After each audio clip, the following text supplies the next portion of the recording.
అందరికీ నమస్కారం. గౌరవనీయులు రాష్ట్ర ముఖ్యమంత్రి గారి పర్యటన సందర్భంగా ముఖ్యమంత్రి గారికి ఒక బహిరంగ లేఖను నేను ఈరోజు విడుదల చేయడం జరుగుతూ ఉంది. ఎందుకంటే రేపు ముఖ్యమంత్రి గారు సిద్దిపేట నియోజకవర్గ పర్యటనకు వస్తున్న సందర్భంగా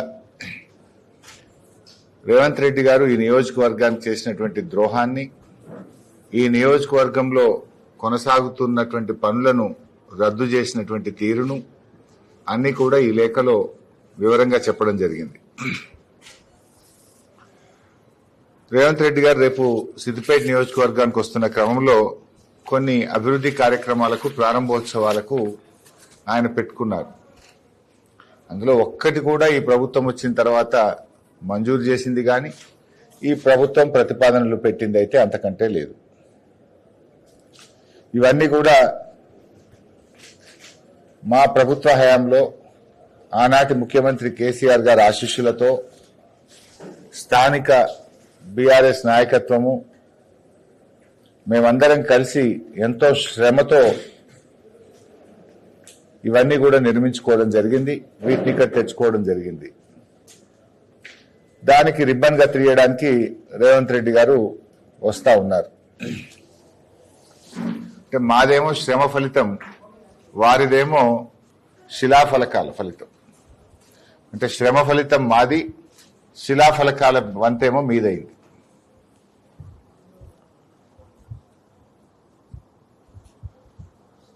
ఇలా మీరు ఈ రాష్ట్రంలో 2.5 సంవత్సరాల్లో ఎక్కడికి పోయినా బీఆర్ఎస్ ప్రభుత్వం ప్రారంభించిన కార్యక్రమాలు, మా హయాంలో పూర్తయినటువంటి వాటికి రిబ్బన్లు కత్తిరించడమే మీ వంతైంది.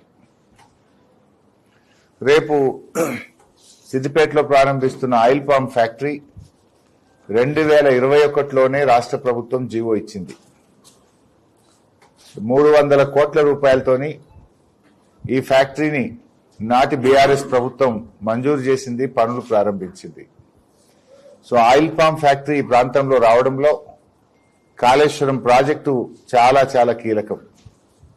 కాళేశ్వరం ప్రాజెక్టు లేకపోతే అసలు మనం ఈ ఆయిల్ పామ్ సాగు అనేది సిద్దిపేట ప్రాంతంలో మనం ఊహించలేం.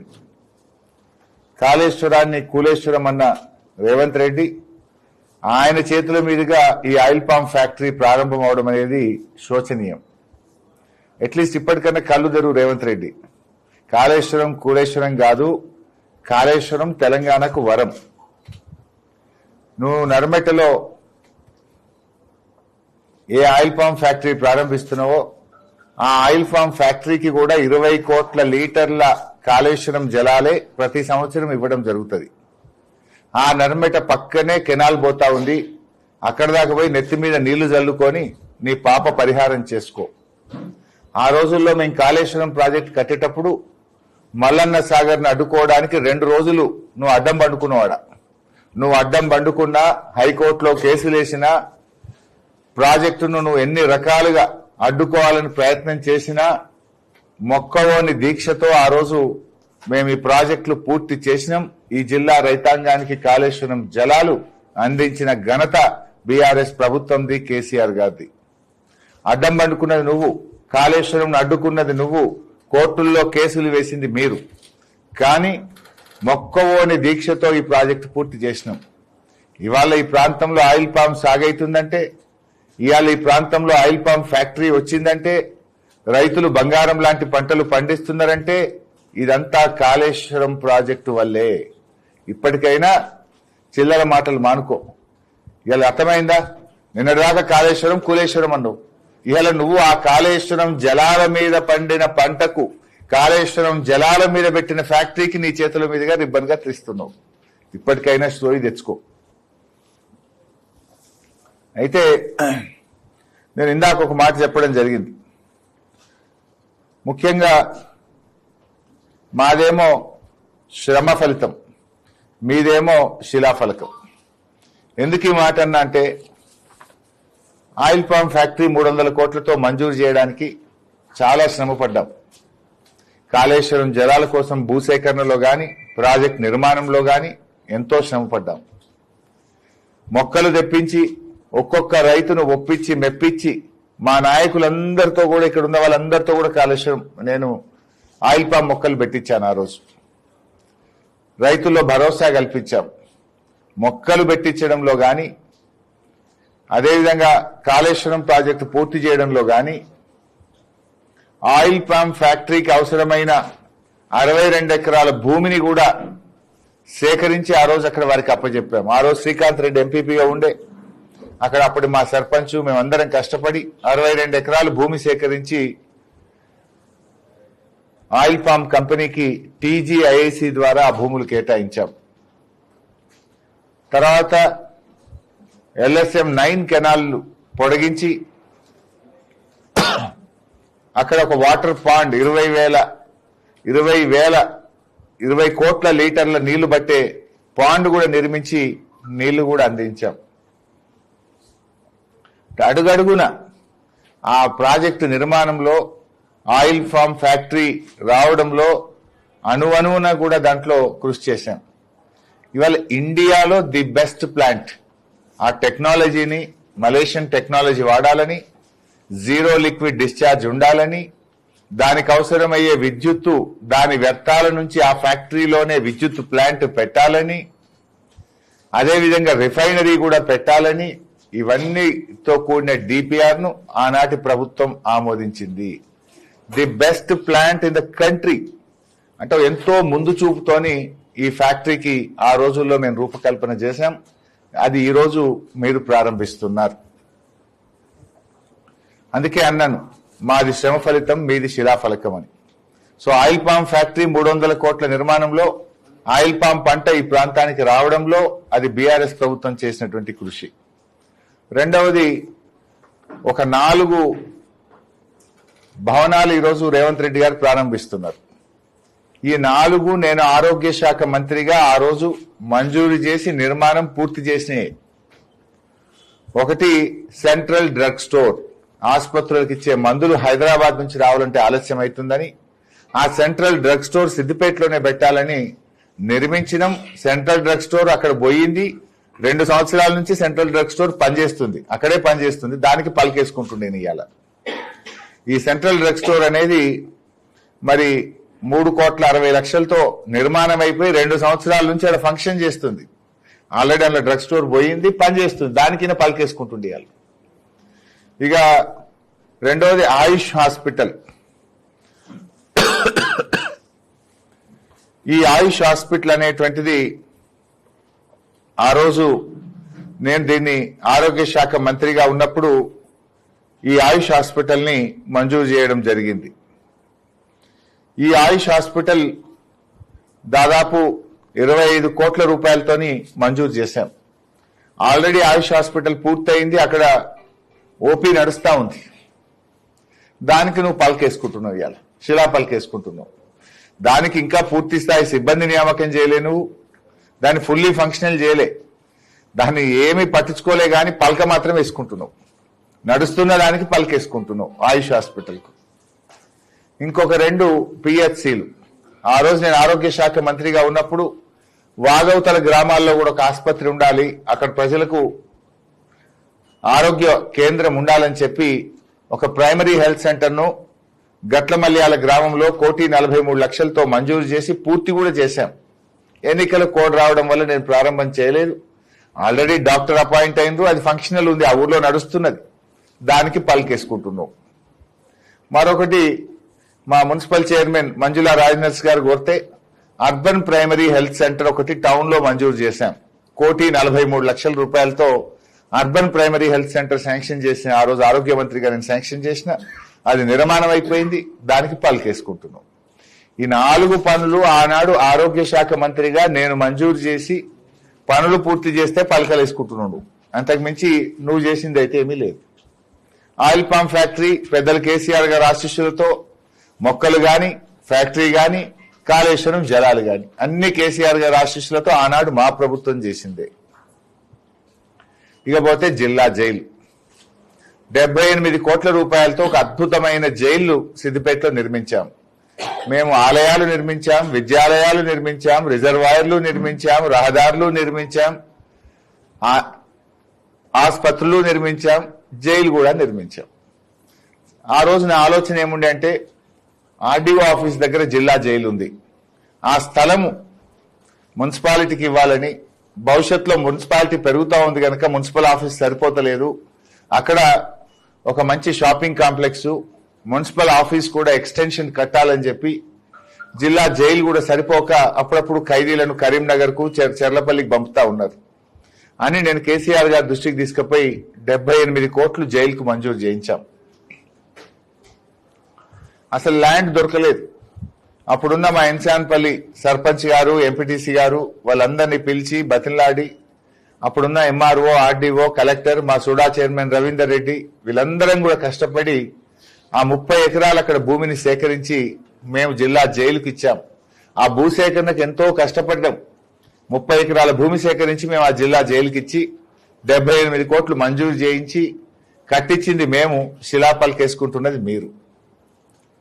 సరే, ఆ జైలు నిర్మాణంలో ఆ రోడ్డు కూడా లేకుండా దానికి రోడ్డు వేయించినాం, భూసేకరణ చేసినాం, నిధులు మంజూరు చేసినాం.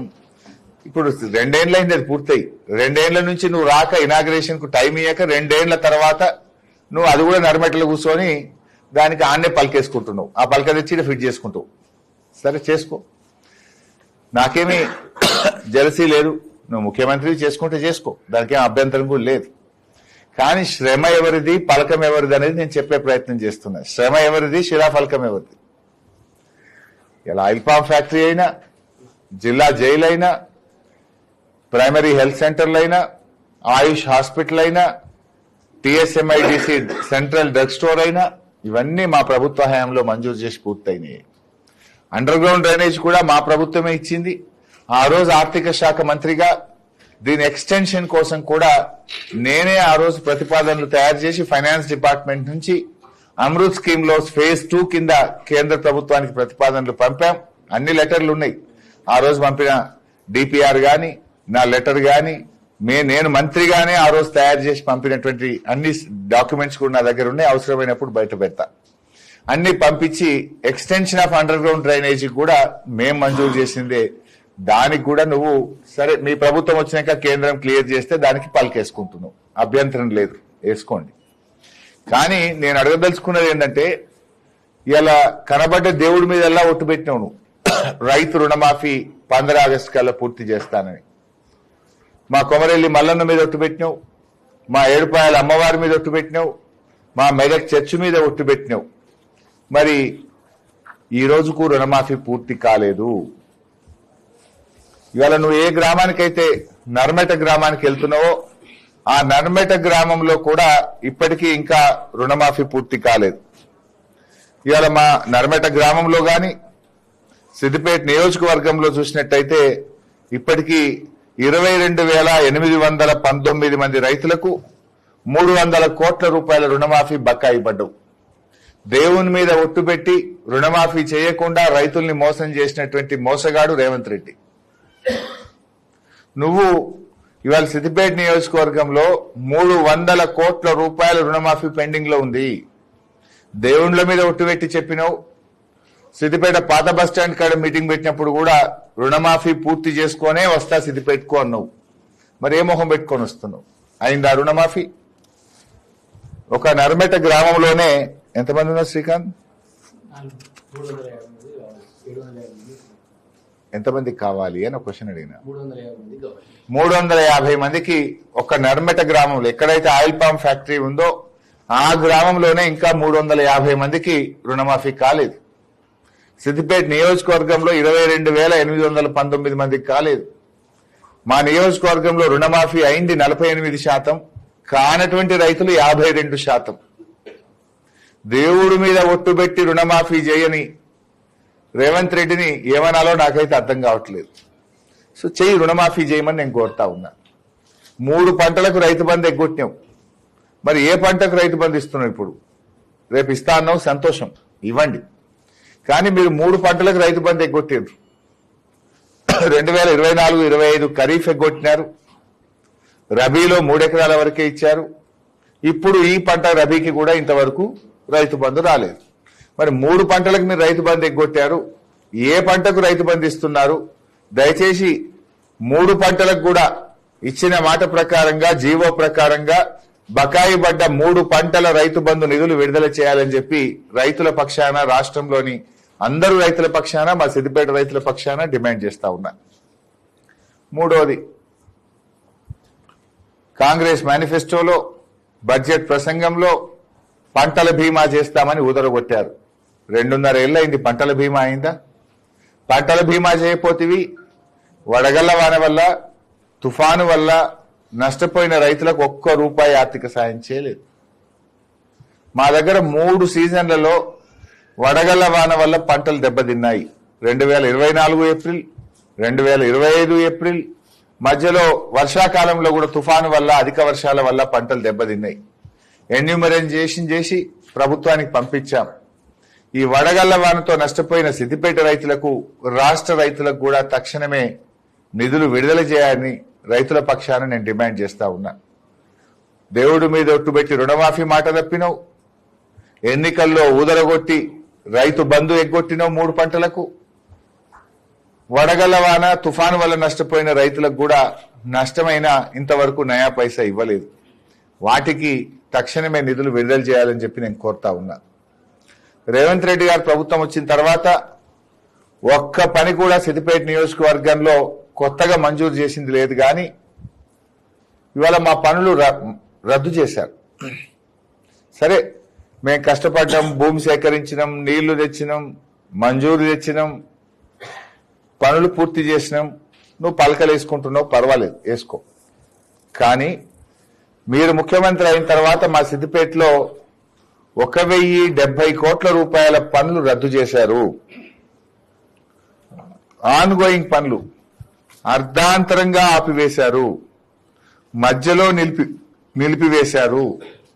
నేను ఈ ప్రెస్ మీట్ పెట్టే ఉద్దేశమే రద్దు చేసిన 1,070 కోట్ల రూపాయల పనులను పునరుద్ధరించాలని నేను డిమాండ్ చేస్తా ఉన్నా.